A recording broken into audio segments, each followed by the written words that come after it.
Hello friends, आज हम हमारी 8th क्लास की इंग्लिश की बुक है हनी ड्यू। उसकी जो हमने पहले पोएम की थी द लास्ट बार्गेन, उसके हमने उसमें क्वेश्चन आंसर नहीं किए थे, तो ये हमारे जो स्किप हो गए थे वो हम आज कर रहे हैं। तो आप सबको याद तो होगा इस पोएम के बारे में कि जैसे वो एक आदमी होता है, वो बार्गेनिंग करता है, मतलब उसको ऐसा काम चाहिए जिसमें वो फ्रीडम में रहे, उसको किसी के अधीन रह के कुछ काम ना करना पड़े।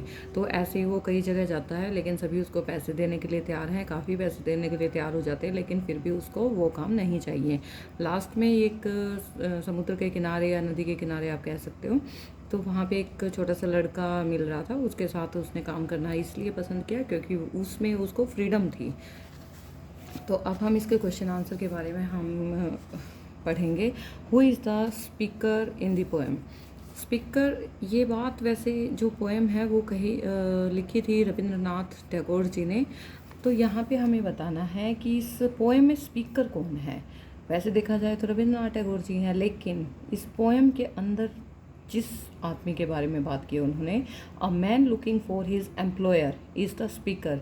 एक आदमी है, उसका नाम इस पोएम में डिस्क्राइब नहीं किया गया है, तो a man looking for his employer is the speaker. ठीक है। सेकंड क्वेश्चन हमारा है, the king sword in hand suggests. जो किंग है जिसके हाथ में स्वॉर्ड थी, तलवार थी, वो क्या सजेस्ट करता है?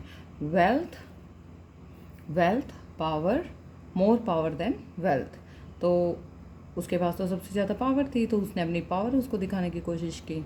तो ये भी उस आदमी को नहीं चाहिए थी। The old man offered the speaker a lot of money, why did he turn down the offer. Old man ने उसको जो ऑफ़र किया था, इतनी सारी मनी ऑफ़र की थी, तब भी उसने उसका ऑफ़र क्यों नहीं एक्सेप्ट किया? The man did not need money, क्योंकि उस आदमी को मनी नहीं चाहिए था। He valued his freedom more than becoming a slave for gold.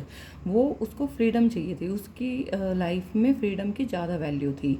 किसी गोल्ड के लिए किसी का स्लेव नहीं बनना चाहता था वो। Find in the poem lines that match that following, read both one after another. अब हमें ये लाइन्स बतानी है, कौन सी लाइन थी? आंसर फर्स्ट जो लाइन्स हैं, I have nothing to give you except good will and cheer. उसने कहा कि मेरे पास कुछ नहीं है आपके लिए, सिर्फ खुशियाँ हैं। I hire you with nothing, कि मैं तुम्हें कैसे हायर करता हूँ, कोई आपको पैसे नहीं दूंगा, किसी चीज़ के लिए मैं तुम्हें हायर नहीं करता, सिर्फ तुम्हें यहाँ फ्रीडम मिलेगी। Her happiness was no more than sorrow in disguise.